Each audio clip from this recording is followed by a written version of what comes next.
Welcome to the Transforming Trauma podcast. Transforming Trauma is presented by the Complex Trauma Training Center. I'm your host, Emily Ruth, and I'm so glad you've joined us today. As a mental health professional, you care for others, and the Complex Trauma Training Center is committed to caring for you.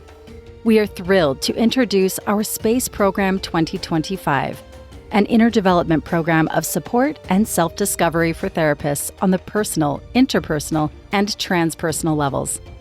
Therapists often focus so much on learning skills to use with clients that we don't leave space for ourselves. This interactive experiential program offers an immersive learning environment designed to cultivate space for ourselves in our professional role. As Viktor Frankl taught, between stimulus and response, there is a space. In that space is our power to choose our response. In our response lies our growth and our freedom. Starting February through December 2025, we will host 6 online sessions designed to cultivate space for self-care and self-discovery. We will be exploring the obstacles that stand in your way of being the most present, heartful, and effective therapist possible. Together, we will explore in a safe, inclusive, and supportive environment with the intention to create greater effectiveness and resilience in our professional lives. Please visit complextraumatrainingcenter.com and secure your spot in the SPACE program. It's time to care for you.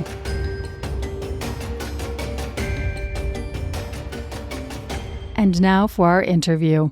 Steven Kessler earned his master's in transpersonal psychology and has been a licensed psychotherapist for almost 30 years. He has pursued various spiritual and meditation practices, studying many different healing modalities and maps of personality.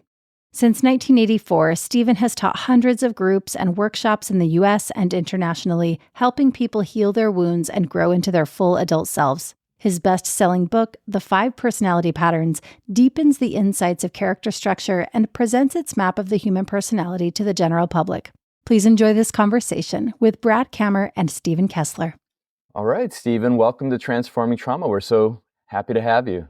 Why, thank you. I'm glad to be here. Yeah, as I was telling you before we press record, I read your book some years back, probably right after it came out, and I was just very excited about it. I'll tell you a few reasons why as we go. But anyways, we're really happy to have you hear more about your work. I know you have a new book that's come out recently, so we're excited to hear about that as well. Mm-hmm. Well, how we like to start on Transforming Trauma is asking our guests, what would you hope listeners get out of our talk here together? I would hope they get a deeper understanding of themselves and a deeper understanding of the other people in their life and what actually shapes their personality and their way of communicating, and also some real help in how to communicate with people who are caught in different patterns.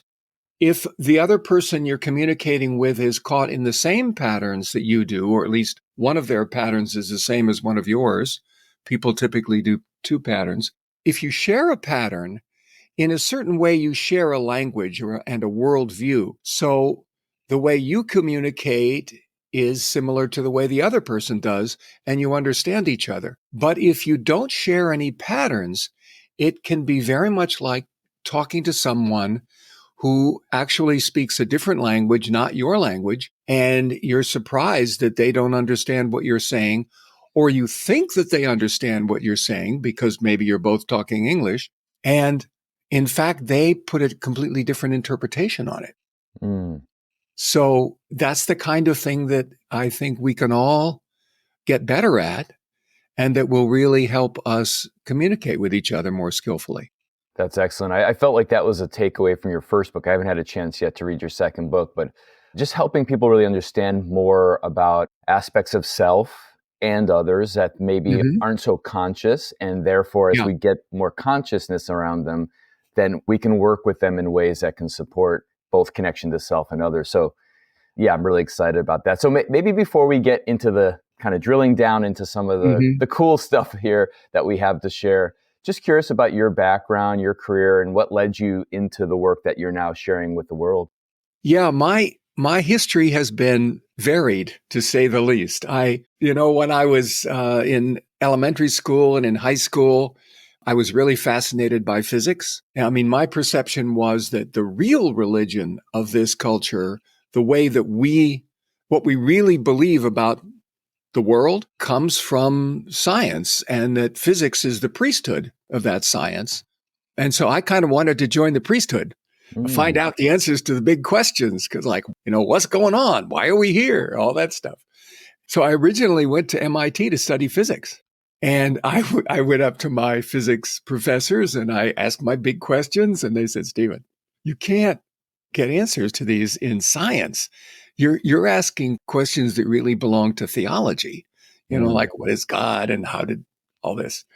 And so I thought, oh, damn, that's not good. My fallback position was in high school. When I had an extra period after transferring schools, I was interested in the theater and in drama and in acting. So I started taking the drama class and then acting in plays, which is a great place, especially as a teenager, to try out inhabiting different characters and finding out, well, what's that like?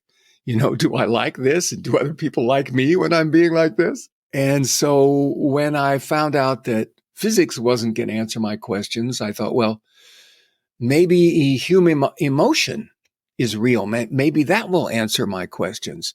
So I left MIT and I went to acting school. And I was never going to be a great actor. I was not a major talent, but it did open me up emotionally. I don't know about you, but I was a well-brought up young man on the East Coast of the United States, which meant I was tight as a drum.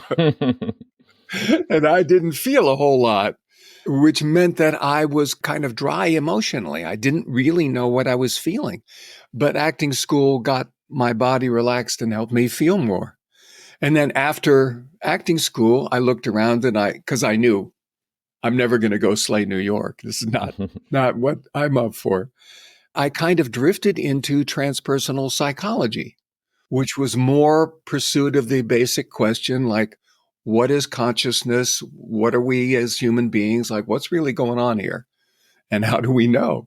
And from there, moved through psychology, got a master's in that, became a therapist, and also developed a longstanding spiritual practice and, tons of different spiritual practices. So it's been a long and winding road. Mm-hmm. But one of the through lines has been this question of what's really going on with people. Yeah. Maps of personality stuff. Yeah, it's interesting. A lot of artists and actors and musicians tend to gravitate to emotionally based work, whether it's psychotherapy or other kinds of healing approaches. So it makes sense. And, one of the questions I wanted to ask you about some of the work in your 5 Personality Spectrums book is, it seems like it's derived a lot from the Neo-Reichian work. Oh, absolutely. Yeah. And it seems like Wilhelm Reich himself was influenced by a lot of artists and dancers and people that were observing the body at that time in a different way, not through such a psychological lens, but he kind of brought this understanding psychologically to what's going on in the body.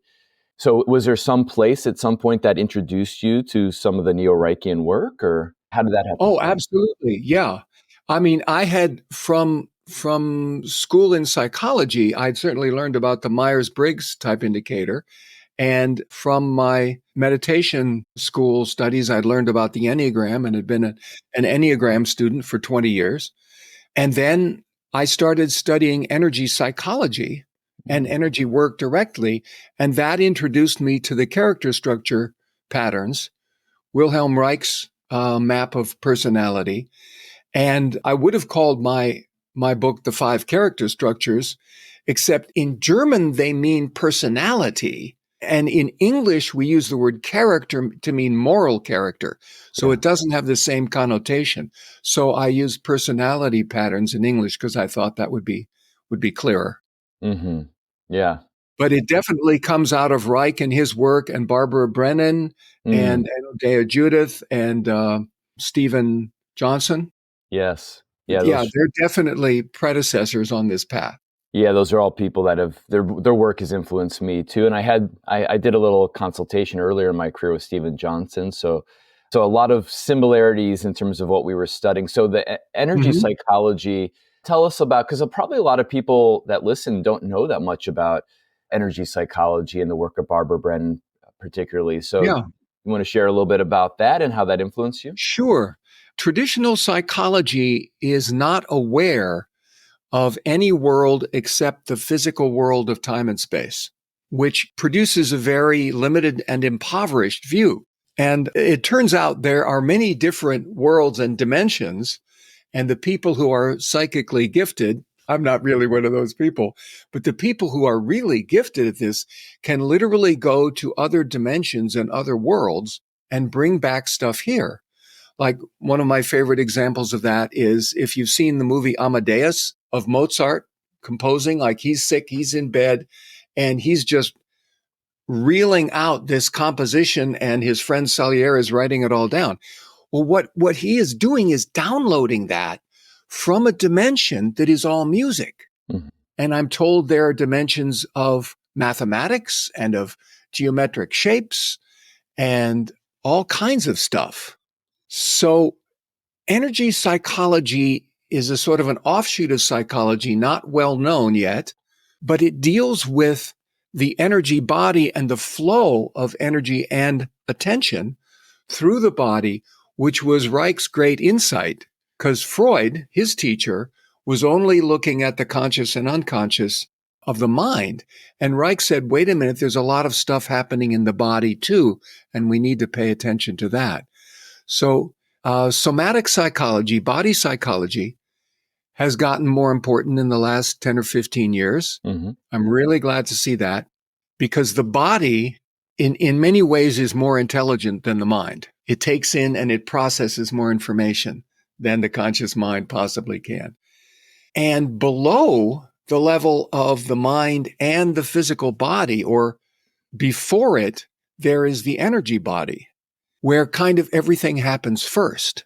And if you can change something in the energy body, it will heal in the physical body, and sometimes it will change immediately in the physical body, mm-hmm.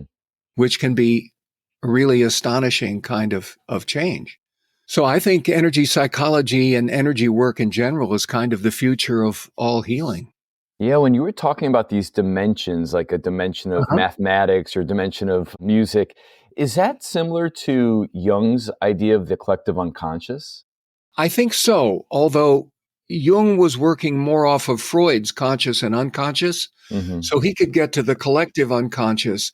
I don't know. I haven't read Jung deeply, so I don't really know about that. But there is people who give numbers to the levels will say that third dimension is time and space. Fourth dimension is thought forms, mm-hmm. which would be where the conscious and unconscious mind is operating, collective and individual. And then the fifth dimension is the dream time. Mm. And if you imagine something, it begins in the dream time.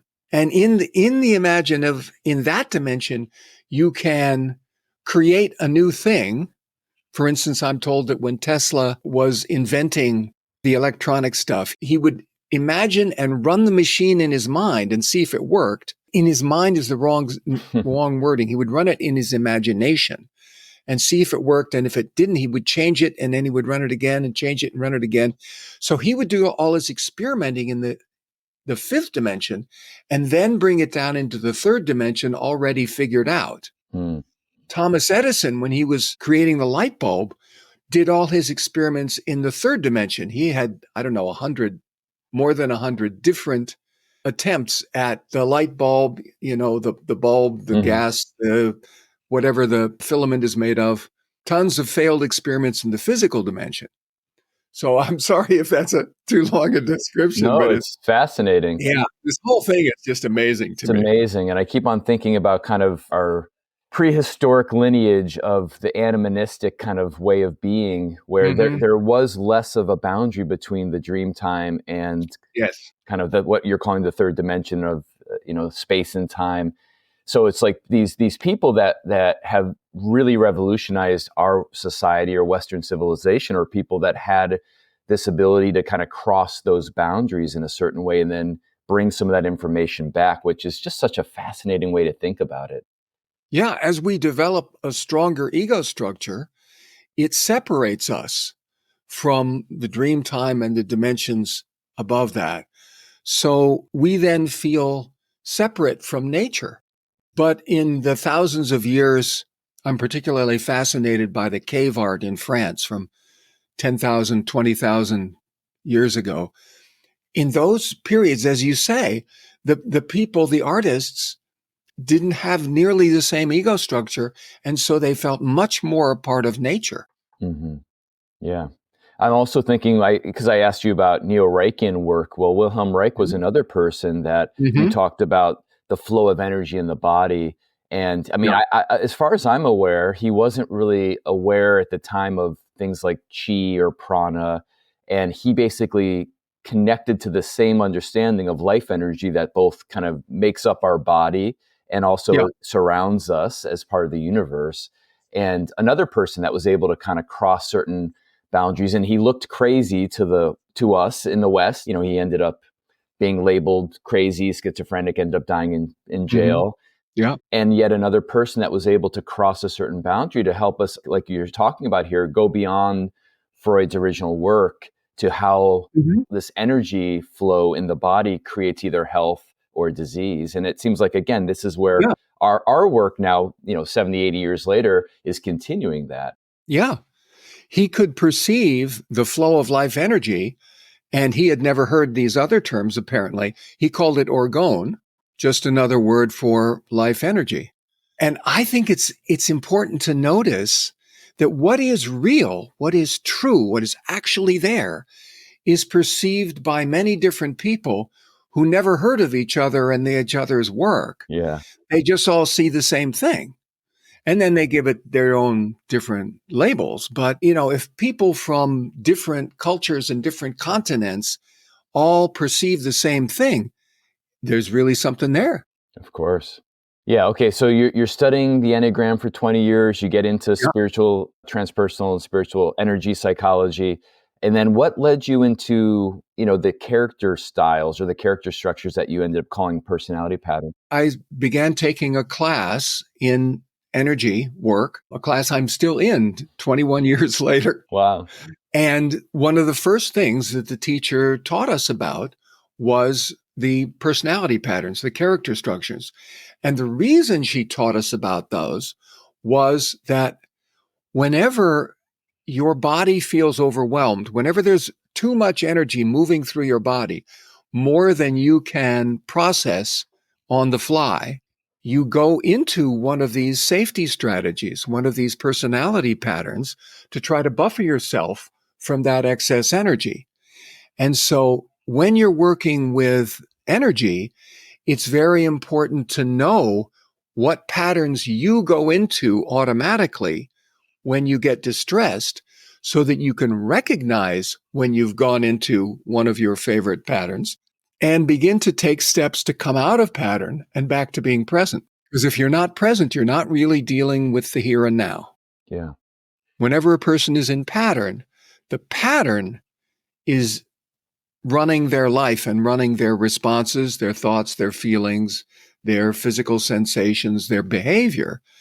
And that's shaped from stuff that happened years ago, probably, early childhood sometime. Not necessarily relevant to the current situation, which is why we so often say and do and feel things in the current life, which doesn't work out so well. Particularly in relationships, which we'll talk about later with your newer book. Okay, so there's a lot of different models that have sprung out of Reich's original work, and they have different terms for them. I know Hakomi has one, and I mean, there's a lot of different models, including NARM, and NARM, what I teach. Right. We have our own model. So walk us through your 5 personality patterns, and if you could give like an example of each, just so listeners who haven't read your book yet get a little sense of it. Sure. I changed the received names, the historical names, because most of those started from Sigmund Freud's psychology, which was very focused on illness and disease and things that were screwed up. So the names that Reich originally gave, the patterns, for instance, are very negative names. Yes. And I didn't want that association in the person's mind. Instead, I tried to name the patterns, the safety strategies, simply off of what you do to try to buffer yourself from feeling overwhelmed. Okay. So if you take them in developmental order, the earliest one is if you're overwhelmed, you leave. Mm-hmm. You jump out of your body, or if you're old enough, you physically, leave the situation. So I called that the leaving safety strategy and the leaving pattern. And a little older, during the nursing phase, a person learns that the way to get help is to cry out for help and reach for help, to basically merge energetically with the other person. I call that the merging pattern and the merging safety strategy. And, by the way, each of these is stage appropriate at that age. Sure. I mean, if you're nursing, you can't fix it if you're hungry or cold or scared or tired or wet or whatever. You need help. Mm-hmm. So crying and reaching is the best strategy. So we got leaving, we got merging for the second one. Third one, a little older, more 2 years old, 3 years old, is the enduring pattern. And this is a way of dealing with a situation where if you assert yourself, because like at around 2 years old, we have the terrible twos, right? Mm-hmm. Will and strength come online for the first time in the child, around 18 months. And they haven't been there before. So, for instance, with a child who's only 12 months old, a toddler, right? If they're toddling towards something dangerous, like the stairs going down and you're afraid they'll fall down the stairs and hurt themselves, right? You can pick that kid up and turn them and they'll toddle off in the new direction because they're just toddling, they're just going. And which direction doesn't matter. There's no will yet. There isn't enough self to think, well, I was going that direction. Mm-hmm. Mm-hmm. But around 2 years old, that starts to come into play. Mm-hmm. So when the kid is 2, 2.5, 3, they're heading towards something dangerous. You pick them up and you turn them, and they turn back. Because they're like, no, I was going there. So this presents a new problem for the interaction with the parents. Mm-hmm. If the parents can tolerate this kid having their own will and their own choices and their own desires, okay, no problem. But many of us as parents have a hard time with that. No, I want you to do what I want. And then there's a battle, right? Mm-hmm. Now, the parents are big and strong and they run everything. So the kid doesn't really stand a chance. The kid can fight back and assert and express themselves and do what they want and get as much as they want. If they discover they just can't win, the only strategy that will buffer them is to pull their energy in, send it down into the ground, and just hide. Mm-hmm. Just pull in and endure. It's like going down into a foxhole and just let the storm blow over, right? That's the enduring safety strategy. You do it enough, you develop the enduring pattern. The other thing a kid can do, and this usually comes online a little later as strength gets bigger, will and strength are continually getting stronger in the kid. And it depends on the amount of energy flow in the body. If this is a kid who has a big flow of energy, especially bigger than mom and dad, this kid will learn, I can fight and I can win. Mm. And then it's a whole different strategy. It's okay. I bring up as much energy as I can. I throw it at you and I push on you and I try to get you to do what I want. And I persist. I am relentless in my requests and my ways to try to get around you and get what I want, because I want 3 cookies. I don't want just one. Right? So this is the aggressive safety strategy, creates the aggressive pattern, which is basically, I use more energy to intimidate you into giving me what I want. Enduring pattern is a kid who lost all the fights or most of them. Aggressive pattern is a kid who won most of the fights, or at least enough. Even if mom and dad also did aggressive pattern, there's sometimes kids who copy that and they have the energy and they say, I will fight you to the death. Yeah. You could kill me, but I will not stop. A lot depends on what spirit comes in, right? What the kid comes in with. And then the last of the 5 is it creates a rigid pattern. And this is after like around 3, 4, 5, 6, the kid's inner critic is developing.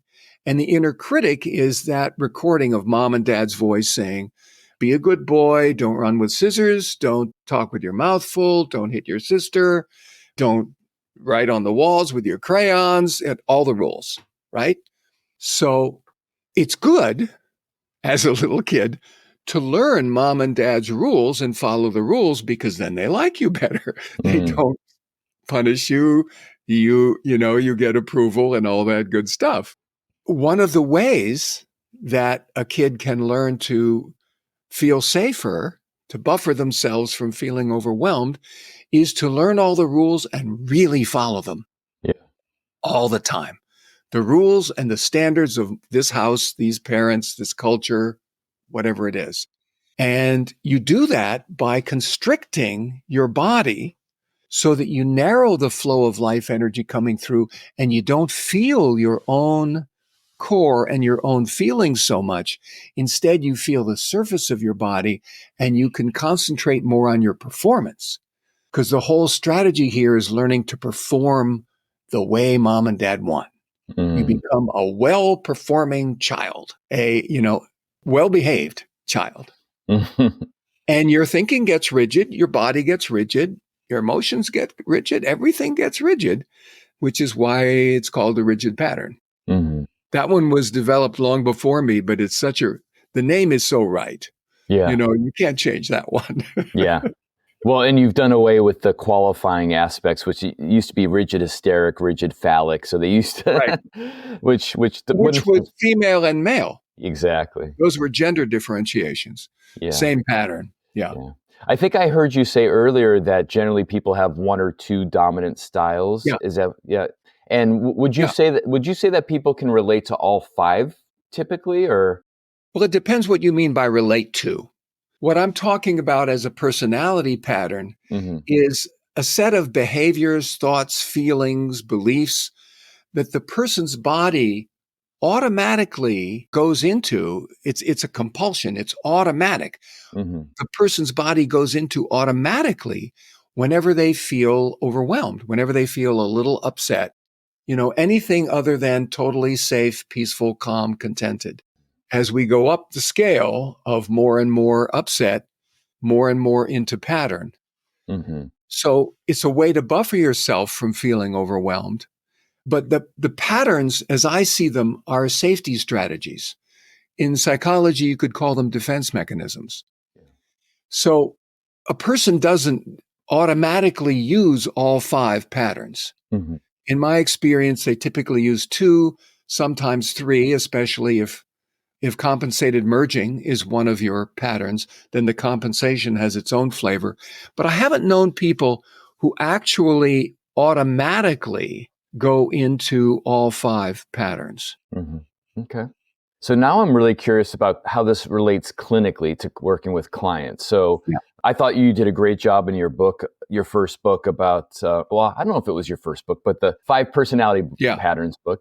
I thought you did a great job really detailing both the strengths and the challenges that these patterns present. And I would imagine that clinically, because it's a stressful experience generally for most people to be a client in therapy or some kind of healing approach, would you say that these safety strategies show up a lot in the therapeutic realm? Absolutely. And even in daily life.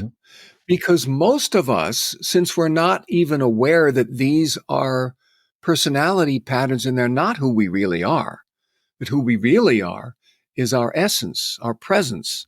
So for most people who haven't done years of meditation work, they have no idea that there is a presence which is not patterned and conditioned.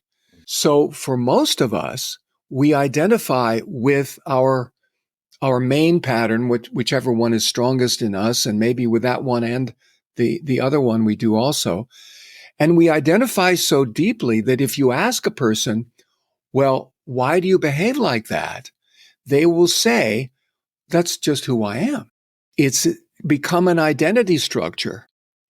And it's so strong that working with them in therapy, when they come to the possibility that they don't have to behave that way, there can be a bit of an identity crisis about, well, but what if I don't? I mean, everybody thinks of me this way. Like I'll be weird and different, and will they still like me? You know? Mm-hmm. And besides, the identity structure fights for itself inside. Yeah. You know, people don't give that up easily. No. Okay, so then clinically, you walked us through the 5 safety strategies, personality patterns.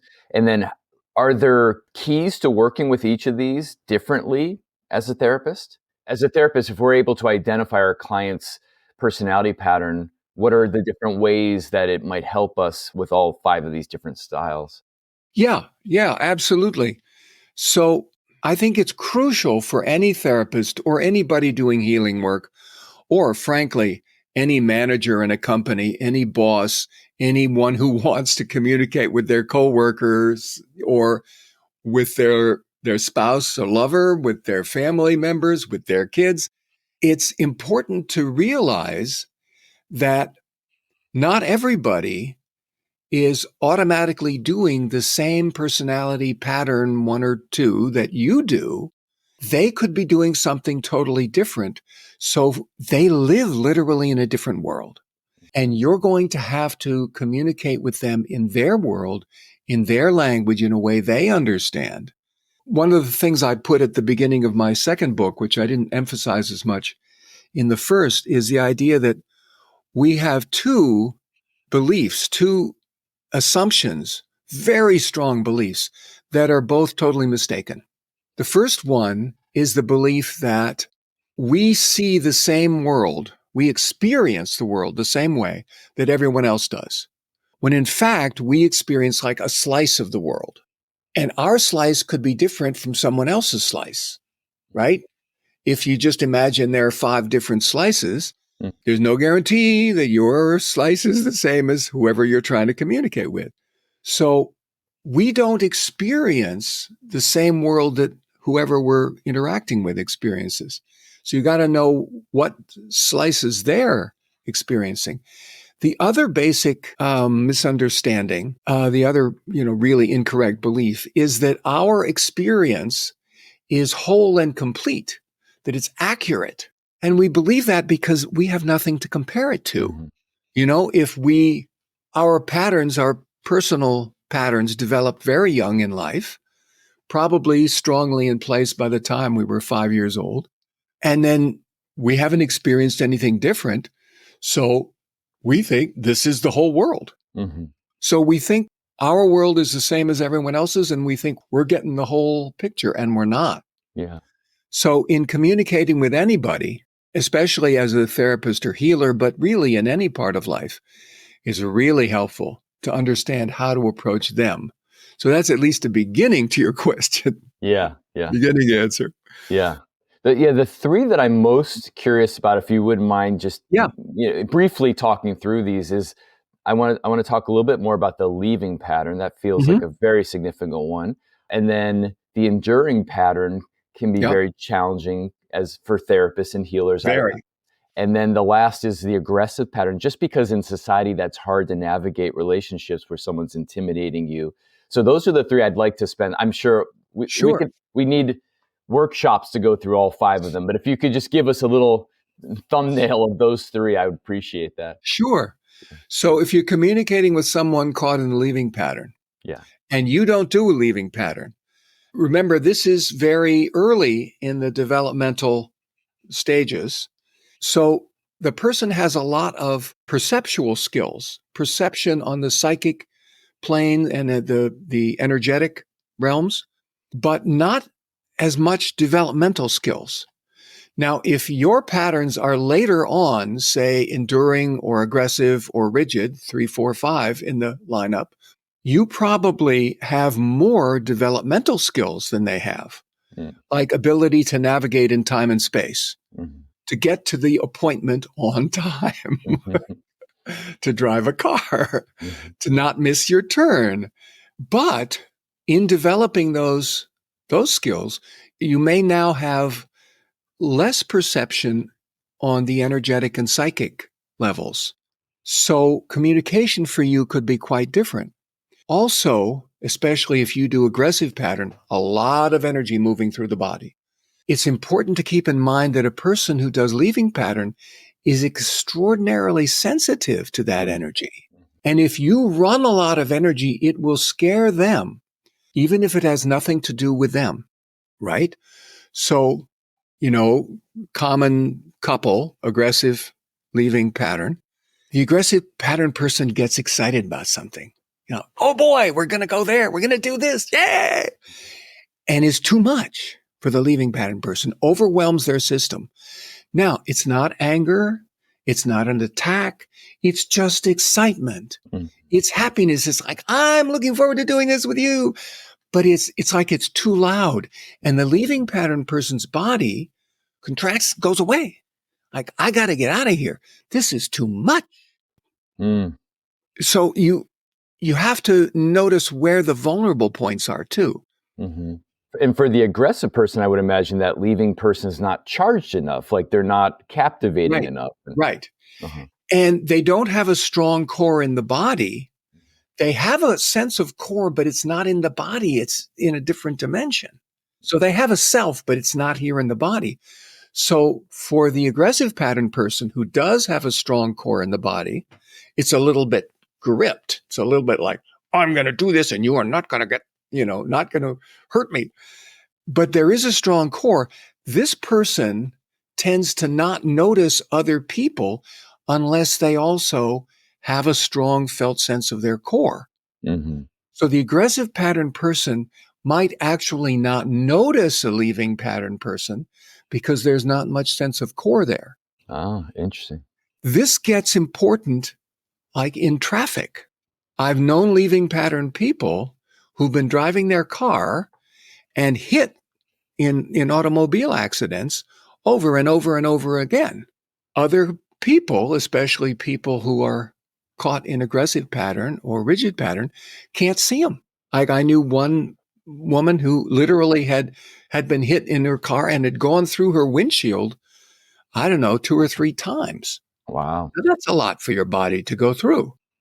Similarly, if a person caught in leaving pattern wants to talk to or communicate with a person caught in aggressive pattern, the person in leaving pattern or merging or rigid, whoever does not have a strong felt sense of core, needs to cultivate a strong felt sense of core and then talk directly from their core to the core of the person in aggressive pattern. That will show up on their radar. They'll hear you and they'll believe you. But if you don't talk core to core, when I hear something in the background, but it's not really there. Like, why pay attention to that? So is that the key in relationships and in the therapeutic relationship is to find core so that you can speak to your clients or your If you're working with an aggressive patterned client, it's very important to have a strong felt sense of your own core and to talk straight from core to core. Yeah. Which, to go to your other example, is very different from what you would want to do with somebody who does an enduring pattern. Mm-hmm. So this is a person who has been invaded energetically way too much, and they don't want you sending your energy straight at them in their core. You have to learn how to be energetically polite and not talk straight to them, but talk off to the side to the edge of their space, their bubble. It's like one of my friends described it as you have a present for someone, maybe you just baked some brownies and you brought some brownies for them. You don't just open the door to their house and barge in with the brownies. You put the brownies down on the table that's outside the door, because there's a table there for things. They don't want you coming in. Put your brownies down and you knock on the door and you say, hey, I left you a present. And then you turn around and you walk away because they cannot come out and get it while you're still standing there. Your energy and your attention feels like an intrusion. It's like, no, they're going to mess with me again. I don't want them to get me again. Like too often as a kid, mom and dad's energy is coming in, controlling me. I don't want that. So you got to take your attention away before they'll come out and get your present. Does that make sense? Yeah, it's great. And I was thinking as you were talking about that the original term in the Reichian language was masochistic. And Yes. so is there an element of self-sabotage that plays out with this enduring There's an pattern? element of self-sabotage. I didn't want to use masochist for that one and psychopath, which was the Freudian term for aggressive pattern, because those words already have meanings in psychology, Sure. and they're different meanings. And they're also meanings which are not complementary. One of the things that I discovered very early in studying this, as I tried to introduce this to a client of mine, I had printed out, a one-page thing of like this pattern, and I was using the Reichian patterns: psychopath, Hmm. masochist, schizoid, oral. And I give this to the client, and the client had a really bad reaction. Hmm. Hmm. And I realized, oh, wait a minute, all these terms mean something already Yeah, in our English language, in our common psychology understanding, and they're not good meanings. exactly. So you can't be talking in those terms, because as soon as you use that label, the person stops listening. Yeah, yeah. Okay, so I want to make sure we get to your book because I think you've already been talking about when the personality patterns aren't conscious that Yeah. they impact relationships. So maybe give us a little teaser. I want everyone to, of course, read your book, but give us a little teaser about what this second book that you brought about relationships brings. Yeah, yeah. The second book is more of a how-to book. It's called Mm. How to Have Better Relationships. The first one is about the patterns, and it's as complete a description as I could give of each pattern and how it develops and the beliefs and the gifts of that pattern and how to communicate with people and all kinds of different factors. In the second book, I'm focusing more on, okay, I'm going to give you a sort of a shorter summary of each pattern, but then the real focus is on how do you interact successfully? How do you relate to someone who is caught in that pattern, but you're not? So you're not on the same wavelength. You don't speak the same language. It's not an automatic similarity. How do you approach them differently? And so it has all these suggestions and tips in it about, like with leaving pattern, pull in your energy field. With enduring pattern, don't go straight at them, go way off to the side. You know, dozens of those kinds of things to help people learn the skills they need to actually communicate better with other people. Because you can't force the other person to come out of their automatic, conditioned, unconscious patterns. You don't have that authority, and they probably don't have the awareness to do it. You Mhm. got to deal with them when they're in pattern, especially if, like, they're your boss, right? So you need to know how to deal successfully with a person who's caught in that. Yeah, so working with these patterns to bring them into more conscious awareness so that we don't get Mhm. caught in these enactments, basically. Right. Yeah. And especially in the first book, I focused a lot on how to get out of pattern, how to recognize when you're in pattern, and then all the things you can do to develop more sense of being present in the moment in the first place, noticing when you're going into pattern and get yourself back to presence. In the second book, there's some of that, but it's more focus on, okay, how to interact successfully with Mhm. another person who is caught in pattern. Yeah. Even if you are, here's what you can do that will help you connect with them. That sounds great. The last piece I really would like to ask about is so many of our listeners and our organization, our center is focused on working with therapists and mental health Hmm. professionals. Hmm. And a lot of times, whether we're aware of it or not, we're having certain what we call countertransference reactions to our Yep. clients. So much of what we focus on in our trainings and our programs is helping therapists get to know more of their own inner world as they're sitting in front of a client. Yeah. And how can some of this work, particularly it sounds like this piece around your new book around relational patterns, how can this help psychotherapists and healers with their clients? Right. I mean, countertransference is another term for my automatic patterned view of your patterned behavior. Mm, For instance, if I do the aggressive pattern, say I do aggressive and rigid together, common pairing, aggressive, strong feeling of superiority, rigid, a strong belief that I have the one right way and you should do it my way. So a therapist who does aggressive and rigid patterns, who's dealing with, say, a client who doesn't do either of those patterns, who does any of the first three, is very likely to observe this other person's behavior and feelings and thoughts and think unconsciously patterned thoughts such as, that's dumb. Why are you doing that? Like, I mean, come on, get it together. Where's your strength? Where's your will? Forgetting that especially the first two patterns form before will and strength are formed. The person caught in those patterns doesn't have access to will and strength. Yeah. So just telling them to buck up and, push harder isn't going to work. Countertransference mistake. So really, for a healer, for a therapist, getting to know our own patterns is going to help us so immensely when we're bumping up against particularly clients that have different patterns, but probably across the board, it's going to be very useful for us to get to know more of how these play out inside of us. It'll help us compensate for or adjust for the distortions that our patterns are introducing to our perceptions.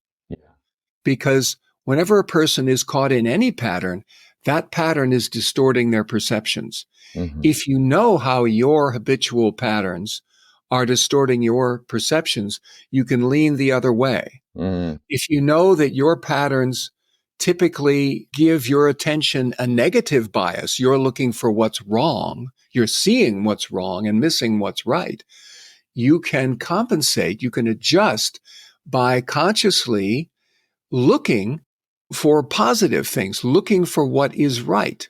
Yes. Introducing a more positive bias, which will bring your attention back to neutral instead of being so skewed to the other side.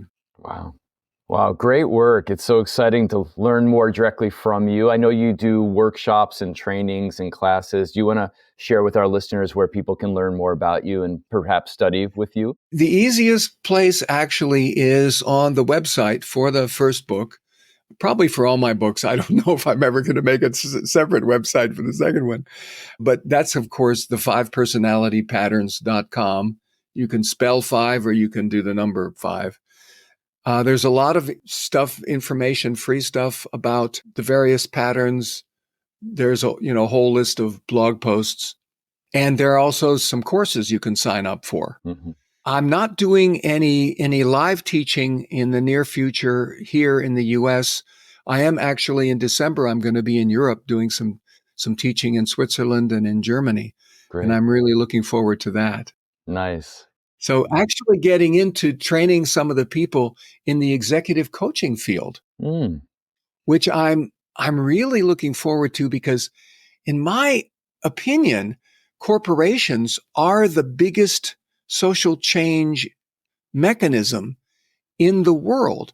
And if we can get the executives in the different corporations to understand people this way, to see people this way, first of all, it's going to improve their management skills, and that all the way down the line, the managers will be doing better.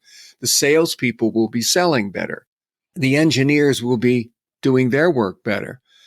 But if we can introduce it into corporations, it will go around the world and change the way people all around the world are. Oh, it's so needed. That's great. Yeah. Well, I look forward to hearing how it goes. And Thank you. Oh, and we got to make sure we name your book one last time, your newest book. Oh, yeah. The new book, How to Have Better Relationships, available in bookstores, Amazon. Excellent. Well, thank you so much for your time and for all your work. I hope we have future conversations. I'd love to hear about this executive work you're doing with corporations. Thank you, Brad. It's a pleasure to talk with you. Yeah. And it's a real treat to talk it over with somebody who's done so much work in the field and understands this material as deeply as you do already. So yeah, I really appreciate your work in this. Yeah, you too. Thank you. Thank you.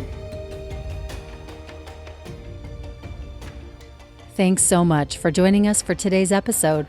To find more information about our guest, check the show notes or visit us at complextraumatrainingcenter.com/transforming trauma.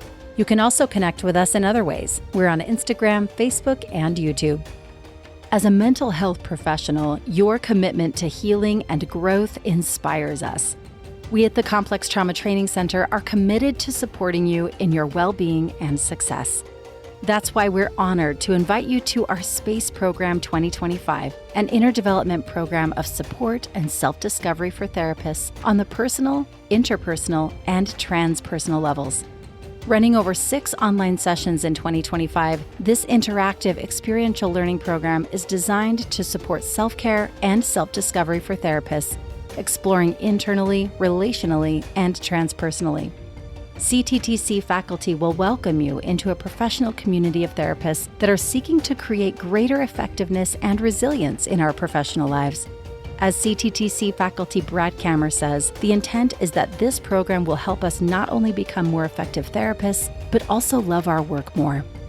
Please visit ComplexTraumaTrainingCenter.com and secure your spot in the 2025 Space Program. Thanks to Andrea Klunder and the Creative Imposter Studios for producing and editing, to Elisa Sponseller for our album art, and to Brad Kammer for the creation of this podcast.